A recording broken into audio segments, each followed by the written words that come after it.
got her. Hashtag Gone Gang. Started out fake. You got yourself. And then it turned real. Yep.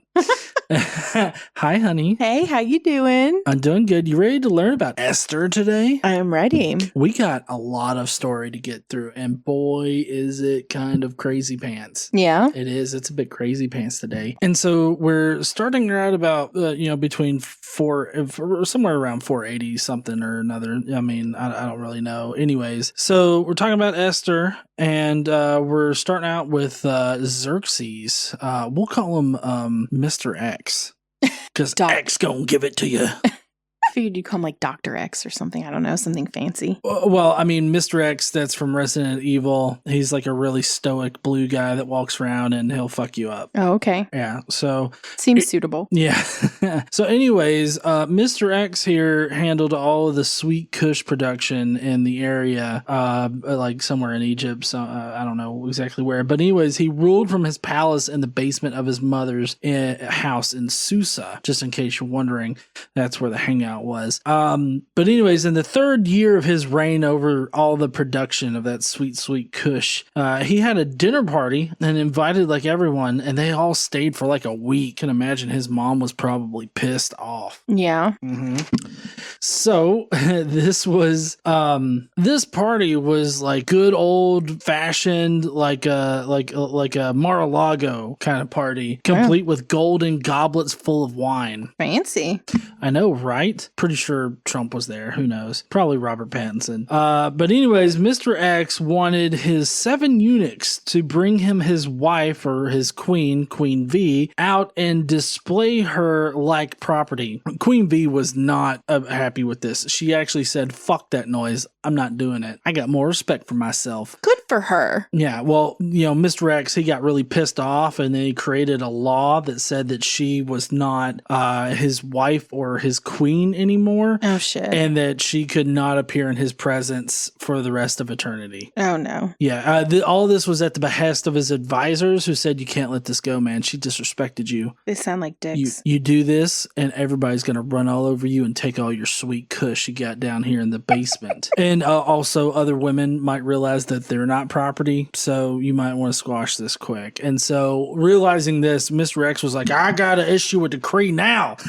And so, anyways, the Queen V was no longer queen, so it's just now Vashunu or something. I don't know what her name was. But anyways, former Queen V was banished from his presence, and the decree also said that all of the men get to rule over their wives in their households, like just like they're not even people. So anyways, the very next day, the eunuchs suggested that they go hunting for virgin girls, like eunuchs always do. And Mr. X was cool with it. I don't know why.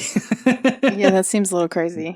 And Esther, our main story protagonist, I guess here, Esther was one of those virgin girls. And she was told, rather emphatically, to not tell people that she was a Jew. And she won people over and was given a bunch of beauty treatments or something by these eunuchs. I don't know why. I think Mr. X wanted this to happen, but they pretty much beautified her for about a year before she was even allowed in the presence of the king. But even so, with the, appearing in the presence of the king or whatever, she still had to live with the other concubines. Sex slaves. And then the king seemed to really like her a lot more than the other sex slaves, so he made her queen, because that's how shit happens, apparently. And then the eunuchs were like, hey, let's go and scope out a whole bunch of other virgins for you. And so they went to round up more virgins. I don't know why he needs more virgins, but apparently he wanted more virgins. Esther's cousin daddy heard of a plot to kill Mr. X. So Esther, being close personal pen pals with the cousin daddy, told Xerxes about it, and Xerxes was going to honor HammaLammaDingDong. And in order to honor HammaLamma, Mr. X gave a high-ranking role in the royals, or also known as the Court of Owls, to HammaLammaDingDong. And Esther's cousin daddy wouldn't bend the knee to him because fuck that. He didn't do shit. Right? He just sat there twiddling his dick about while, the cousin daddy was the one that heard shit and told him and everything. So he was like, you know what? Fuck this shit. I don't care. And so anyways, the royal officials were really confused by this. And then they figured out that he was a Jew. And that's where shit goes downhill for him because HammaLammaDingDong was so pissed that he just wanted to kill all the Jews and were demonetized. HammaLamma then tells Mr. X about the Jews and really talks them down, like saying they're shitty people and everything like that. Basically, think about Hitler and how he proposed the Jews were responsible for a lot of things in Germany. And that leads up to this point where he asked Xerxes for a final solution for the Jews. And Xerxes agreed to it. He was like, let's sign off on this solution right here. This is the best. Yeah, we could banish them out of the land. No, because then they'll just come back. So we just need to go ahead and eradicate them all. Oh, man. Esther then found out and lost her shit, but, she couldn't let people know that. She was told to go and beg for his mercy from the Jews, but she couldn't because it was against the law for her to appear in front of him without being called first because, that's how slavery works. And she was convinced, though, to go ahead, break the law, risk her own life, and I guess being de-queened or whatever. And she told her cousin daddy, who convinced her to do this, to pray and not eat. So he couldn't, he had to fast and he had to pray that she wouldn't get killed. And we'll find out what happens next time on the Daily Bible Podcast. Yeah, well, it's a cliffhanger ending right there. Oh, okay. Great. I know. I mean, this is an action-packed day today. I hope everybody learned a little bit of something. Yeah, that was fun. So, I mean, if you heathens will stand up, use your voice and all that No. We're gonna read it. What? Yeah. Mm-hmm. I mean, I got everything right. Even HammaLammaDingDong. You did such a good job. But we're gonna go ahead and read it anyway. What? Yeah. So they get it's just so they have all what's in there and, not any kind of interpretation or anything like that. Oh, okay. The story without flavor. Although the book of Esther is actually quite interesting. I don't know. I think it's like a soap opera. But with slaves. And it's like a 1945 soap opera with slaves. Oh, it's terrible, but it's interesting. Yep. Mm-hmm. Okay, well, I guess if we have to read this shit, we're already demonetized and stuff, so might as well. Yeah.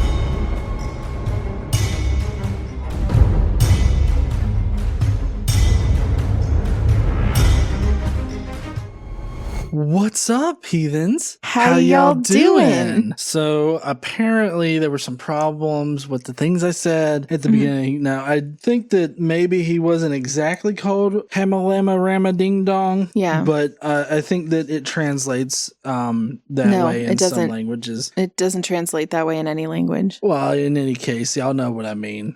I mean, if you read the story, you'll see how I get there. Yeah. All right. Well, we are going to go through this. An interesting thing before we start, and I don't even know, we may talk about this next week, but I'm not sure. I'm not sure if we talk about this next week, but did you know that the people that were under Darius Darius the drunkard? The king Darius, he was replaced by his son Xerxes, right? Okay.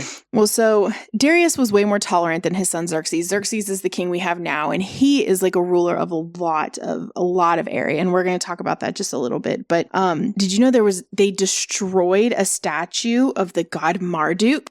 What? Marduk. I mean, I love that giraffe. I know. Anyway, are you ready to start? We're going to go through Esther 1 through 4 today, right? Is it 1 through 4? Yes. And then next time we're going to do 5 through 10. We're going to finish Esther next week, but 1 through 4 today. Yes, it will be a cliffhanger ending to end all cliffhangers. I know, it's terrible. Esther's going to walk into the darkness as she might be killed or might not. We don't know. Well, it's not just Esther that's hanging in the balance, but you'll learn. You ready? Yep. This is what happened during the time of Xerxes. The Xerxes who ruled over 127 provinces, stretching from India to Kush. And Kush is like I think it's the Upper Nile region. Yeah. So just to give you some idea. So is that where that sweet bud comes from? No. He's king or the ruler of a huge area, right? Right. Okay. So at that time, King Xerxes, also, I don't know if you are aware of this, Xerxes, in Hebrew, you may have heard this name more than Xerxes. I don't know. I'm more familiar with Xerxes, but you may be more familiar with Ahasuerus.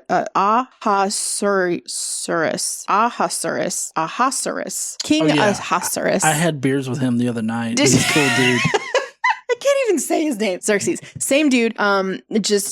Ahasuerus is Hebrew. Okay. Oh, okay. But we'll go by Xerxes. All right. Let's do that. Same guy. Mr. X. Also, Esther has a different name in Hebrew, and I can't remember what that is. We might come across it. I think we come across it. So let's go. This is what happened during the time of Xerxes. Xerxes ruled over 127 provinces stretching from India to Kush. At that time, King Xerxes reigned from his royal throne in the citadel of Susa. And in the third year of his reign, he gave a banquet for all his nobles and officials. The military leaders of Persia and Media, the princes and the nobles of the provinces were present. So there's quite a few people here, right? This is a really important gathering. Right. For a full 180 days, he displayed the vast wealth of his kingdom and the splendor and glory of his majesty. When these days were over, the king gave a banquet lasting 7 days in the enclosed garden of the king's palace for all the people from the least to the greatest who were in the citadel of Susa. The garden had hangings of white and blue linen fastened with cords of white linen and purple material to silver rings on the marble pillars. There were couches of gold and silver on a mosaic pavement of porphyry. I don't even know what that is. I have to look that up. Porphyry? Do you know what that is? Porphyry? Porphyry?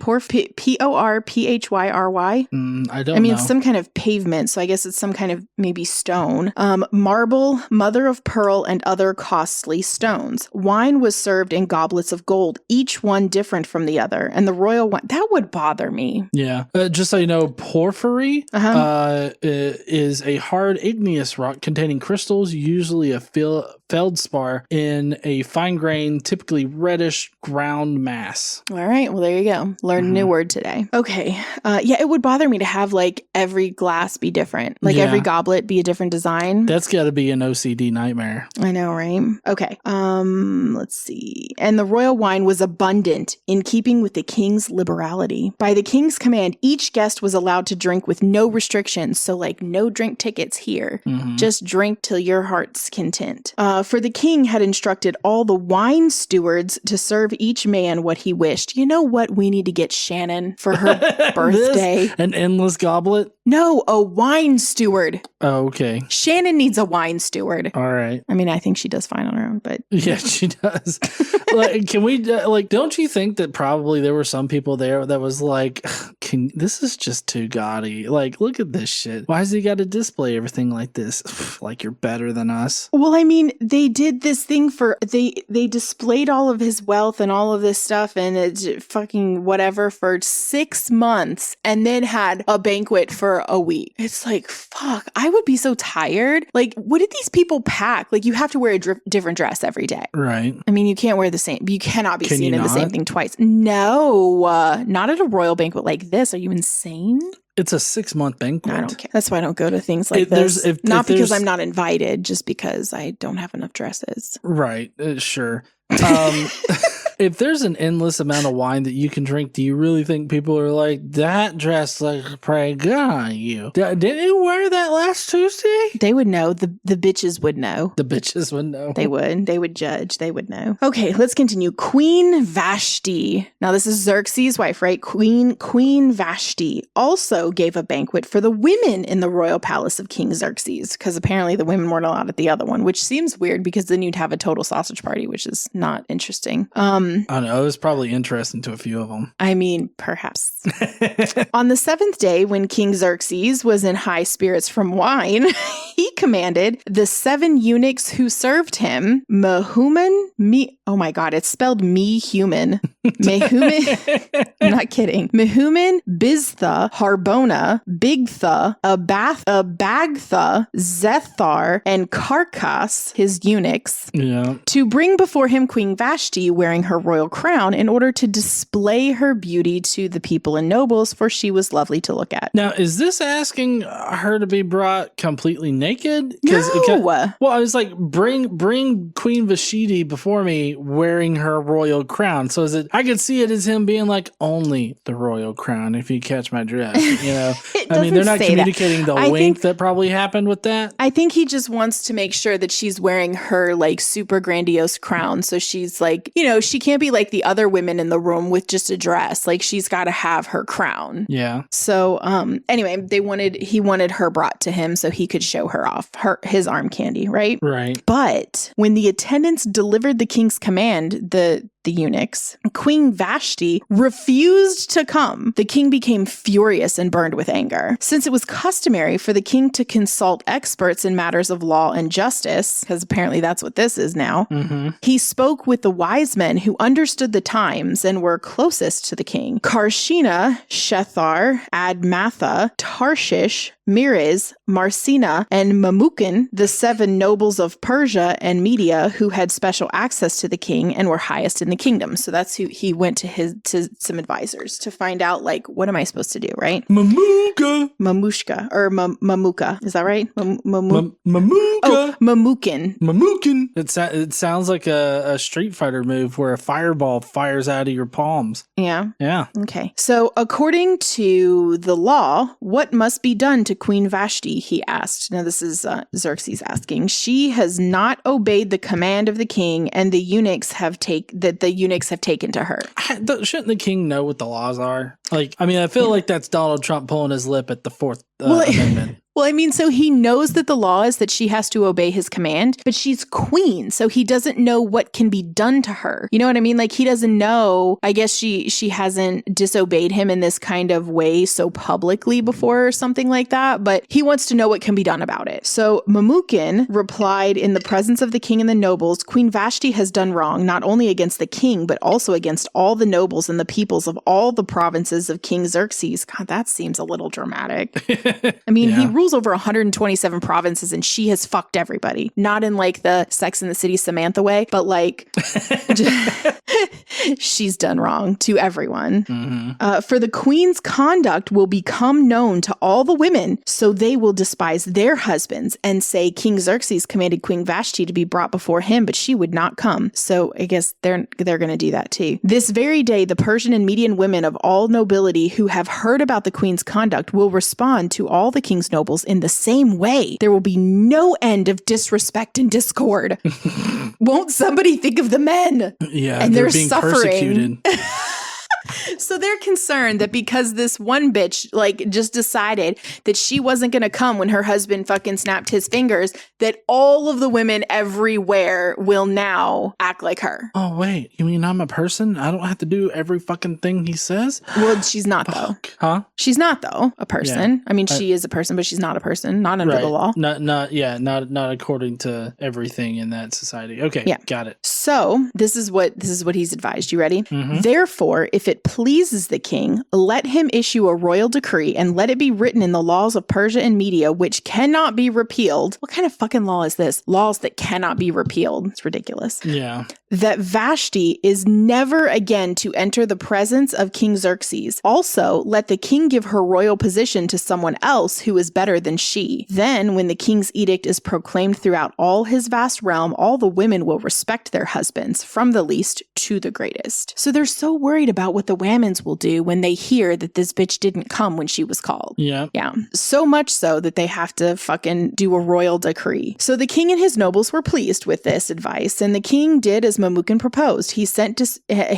dispatches to all parts of the kingdom, to each province in its own script and to each people in their own language, proclaiming that every man should be ruler over his own household using his native tongue. Well. Later on, when King Xerxes' fury had subsided, he remembered Vashti and what she had done and what he had decreed about her. Then the king's personal attendants proposed, "Let a search be made for beautiful young virgins for the king. Let the king appoint commissioners in every province of his realm to bring all these beautiful young women into the harem at the citadel of Susa. Let them be placed under the care of Haggai, the king's eunuch, who is in charge of the women, and let beauty treatments be given to them. Then let the young woman who pleases the king be queen," or the young woman who pleases the king be queen instead of Vashti. This advice appealed to the king because, of course, he's going to get a whole bunch of young virgins from all over that people are just going to send to him. So he followed that advice. Now, there was in the citadel of Susa a Jew in the tribe of Benjamin named Mordicai, son of Jair, son of Shimei, son of Kish, who had been carried to exile from Jerusalem by Nebuchadnezzar, king of Babylon, among those taken captive with Jehoiachin, king of Judah. Mordicai had a cousin named Hadassah, whom he brought up because she had neither father nor mother. So that's Esther's name in Hebrew is Hadassah. Mm-hmm. Okay. This young woman, who was also known as Esther, had a lovely figure and was beautiful. Mordecai had taken her as his own daughter when her father and mother died. When the king's order and edict had been proclaimed, many young women were brought to the citadel of Susa and put under the care of Haggai. Esther was also taken to the king's palace and entrusted to Haggai, who was in charge of the harem. She pleased him and won his favor. Immediately, he provided her with beauty treatments and special food. He assigned to her 7 female attendants selected from the king's palace and moved her and her attendants into the best place in the harem. Esther, I was just saying, that's so nice. Yeah, I think he thought the king would like her the most, so that's why apparently. Esther had not revealed her nationality and family background because Mordecai had forbidden her to do so. So Esther's a Jew, right? Mordecai's a Jew, Esther is a Jew, but Mordecai told her not to tell anybody, right? Yeah. Every day, he walked back and forth near the courtyard of the harem to find out how Esther was and what was happening to her. Mordecai, just checking up on his girl, right? Right. Before a young woman's turn came to go into King Xerxes, she had to complete 12 months of beauty treatments prescribed for the women, 6 months with oil of myrrh and 6 months with perfumes and cosmetics. And this is how she would go to the king. Anything she wanted was given to her to take with her from the harem to the king's palace. In the evening, she would go there to the king, and in the morning, return to another part of the harem to the care of Shashgaz, the king's eunuch, who was in charge of the concubines. This king has a lot of fucking eunuchs. Well, he's got a lot of eunuchs and he has a lot of sex slaves. Like everybody in charge of everything is a eunuch. Yeah. I feel like King Xerxes has maybe some insecurities regarding his package if he feels the need to surround himself with, men whose testicles have been cut off. Yeah. I mean, do you think that he's got a small eggplant and coconuts? I mean, I don't know. I don't know. Maybe he's been doing some of them steroids. I have no idea. Anyway, so this is what would happen to the girls.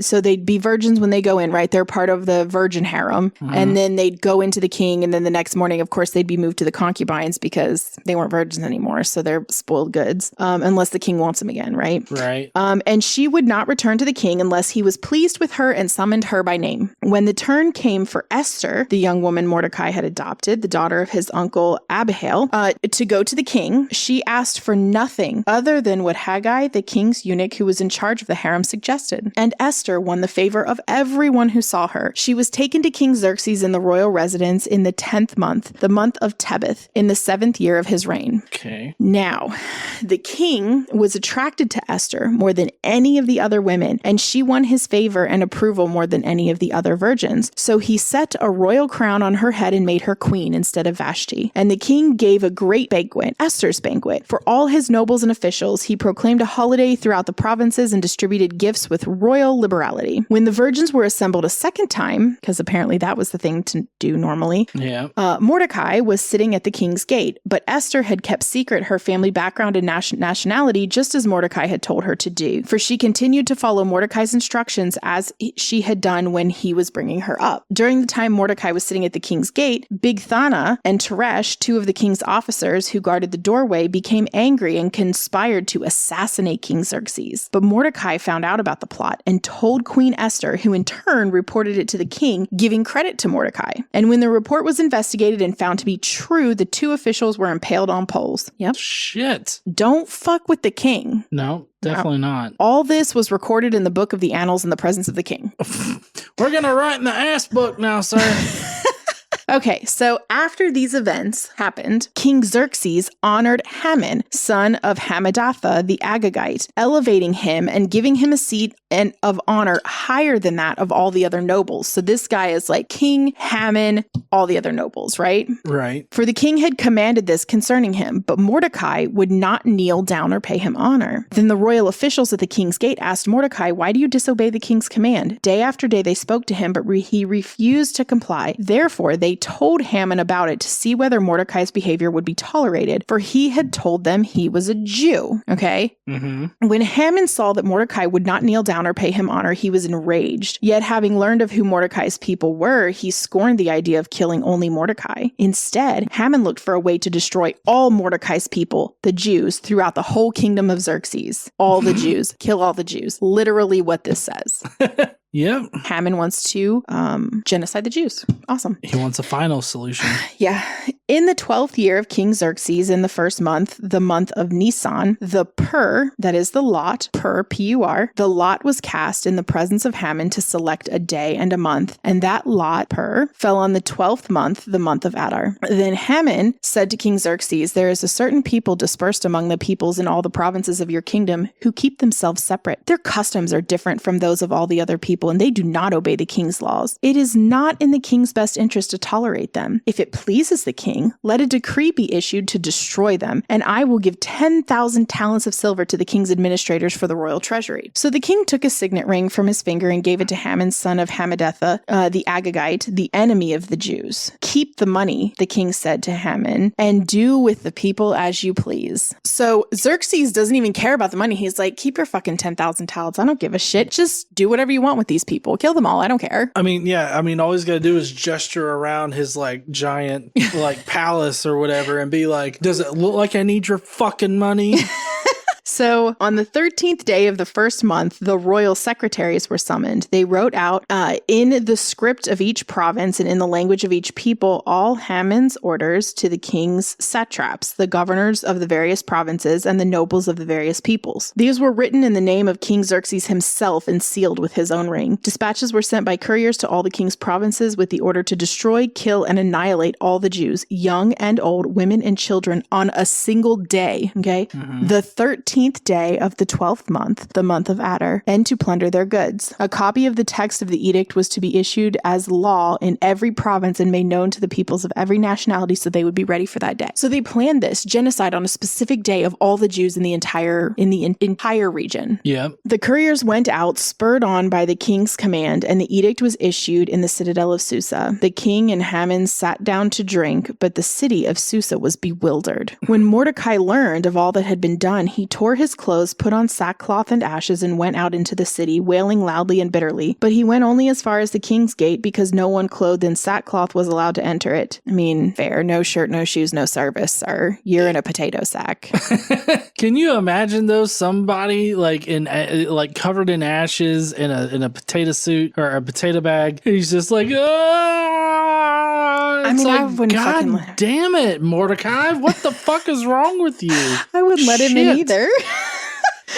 In every province to which the edict and order of the killing came, there was great mourning among the Jews, with fasting, weeping, and wailing. Many lay in sackcloth and ashes. I mean, I can imagine this would be terrifying for them. Of course, I don't think I would lay around. I think I would pack my shit and fucking leave. Yeah, like, I mean, he's given us enough time to get out of here, guys. Let's just fuck off, right? Shall we? So when Esther's eunuchs and female attendants came and told her about Mordecai, she was in great distress. She sent clothes for him to put on instead of his sackcloth, but but he would not accept them. Then Esther summoned Hathach, one of the king's eunuchs assigned to attend to her, and ordered him to find out what was troubling Mordecai and why. She didn't know about this. Yeah. So Hathach went out to Mordecai in the open square of the city in front of the king's gate. Mordecai told him everything that had happened to him, including the exact amount of money Haman had promised to pay into the royal treasury for the destruction of the Jews. He also gave him a copy of the text of the edict for their annihilation, which had been published in Susa, to show Esther and explain it to her. And he told him to instruct her to go into the king's presence and beg for mercy and plead with him for her people. All right, so Mordecai now wants Esther to tell the king that she's a Jew. Right. Okay. Hathach went back and reported to Esther what Mordecai said. Then she instructed him to say to Mordecai, all the king's officials and all the people of the royal provinces know that for any man or woman who approaches the king in the inner court without being summoned, the king has but one law. They are to be put to death unless the king extends the gold scepter to them and spares their lives. But 30 days have passed since I was called to go to the king. So Esther, by law, is not allowed to go to him. She's his queen. Mm-hmm. And no one is allowed to go to the king unless they are summoned. Right. And if they do, they're put to death, unless, of course, he extends his scepter and saves. Right. Okay. So Esther tells Mordecai that because she's like, I can't go to him. Are you insane? He'll kill me. So when Esther's words were reported to Mordecai, he sent back this answer. Do not think that because you are in the king's house, you alone of all the Jews will escape. If you remain silent at this time, relief and deliverance for the Jews will arise from another place, but you and your father's family will perish. And who knows but that you have come to your royal position for such a time as this. So basically he's saying, if you don't say anything now, you're essentially going to regret it. Like he's saying karmically you're going to be fucked, right? Right. And that maybe you were brought to the position you're in at this time specifically for this reason, to save the Jews. Right. Right? Okay. So Esther sent this reply to Mordecai. Go, gather together all the Jews who are in Susa and fast for me. Do not eat or drink for 3 days, night or day. And I and my attendants will fast as you do. When this is done, I will go to the king, even though this is against the law. And if I perish, I perish. So Mordecai went away and carried out all of Esther's instructions. Okay. Okay. Mm-hmm. That's the cliffhanger. Yep. What's going to happen next? Will Esther survive? Is the king going to kill his queen? This is seriously the most fascinating book in the Bible, in my opinion. Yeah. So I got a little curious there near the end, and I looked up how old Esther probably was in the story. Oh, yeah. Probably inappropriately young. Yeah. It seems like a majority of people consider Esther to be around 14 years old. But was Esther a real person? Oh, I'm just talking about in the story. As far as in history goes, fuck if I know. I doubt that she was a real person. So, I mean, that sounds bad, but Ariel, the Little Mermaid, was like 14. Yeah. A lot of people don't consider that. Now, I mean, as far as like anthropologically goes, I think that, that was a general like age in which, young girls were married off or, started to be sought for. Well, as soon as they quote unquote became women, as soon as they had their menstrual cycle, then they were generally considered women that were able to be married off because then they could start having children immediately. Right. But this isn't because like one of the common things is, how God has this moral code and everything like that. And while this is like not exactly the Jews, like a case where like a older Jewish man is marrying a younger Jewish girl. Right. That also happened. Like this is a like culturally accepted kind of thing at the time. Sure. Hell, child marriage is still fine in Tennessee. Yeah. I mean, they're trying to marry 12-year-olds up there. We don't even have to talk about that. But yes, at this time, culturally, this is a normal kind of thing. Yeah. That doesn't make it okay, but it's still a normal kind of thing. So next time we are going to finish the book of Esther. We're going to do chapters 5 through 10, and we're gonna find out what happens when Esther goes to the king. And I don't want to give any of it away, so that's where I'm going to leave it because we're like mid thing. But the story, we're going to complete the story, and then we're going to talk about the Jewish institution of Purim and what Purim is, because this story is this story, that's what this leads to. Okay. Is the I don't know if it's a festival. It's a Jewish holiday. Okay. All right. Well, I mean, obviously the final solution wasn't all that final, but I guess that's one thing that we can kind of infer, right now. But in any case, if you guys want to find out what happens to Esther next week, also and the Jews, what happens to Mordecai? Does he ever get the recognition from the king that he deserves? We're gonna find out what happens to Mordecai. Esther chapter 10 is what happens to Mordecai, so we're gonna find out what happens to Mordecai. Okay. Trying to entice people to come back next week. So if you I would want to come back to finish what happens. I know. Yeah. I'm just enticing them with some dramatic voice, like, oh, what will happen next? Anyways. If y'all will, please go down below in the comment section. Let us know what you thought about today's Bible podcast. We'd love to hear your feedback about, this story and the Bible in general. So please leave all those comments down below. While you're down there, why don't you smash that like button and subscribe if you like this kind of content. And don't forget to stand up and use your voice. Bye, heathens. Bye, y'all.